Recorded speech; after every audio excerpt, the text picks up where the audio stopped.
काय म्हणली पिल्या?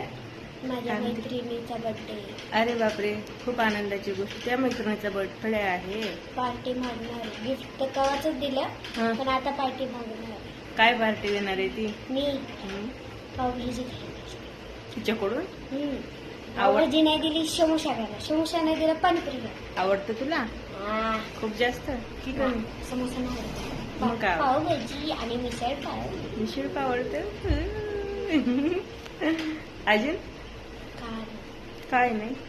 घरची तर चपाती भाजी तर तिकडे ठेवा. तिकडे इथं ठेव. नका. काय होते खायला? नको नको, आपलं घरचं चपाती पाहिजे नको. नको. बाहेरचं चांगलं लागतं, घरचं नाही ना. पण बाहेरचं चांगलं नसते, घरचंच चांगलं मी आहे. माझ्या बर्थडेच्या पण दिवशी बाहेरच आहे. बाहेर जायचे तुझ्या बर्थडेच्या दिवशी? हॉटेलमध्ये खाणार. हॉटेलला खाणार? हा. बापरे. पप्पाला सांगणार. हम्म. तू पप्पाला नको सांगू नको. काय नाही नाही. पप्पाला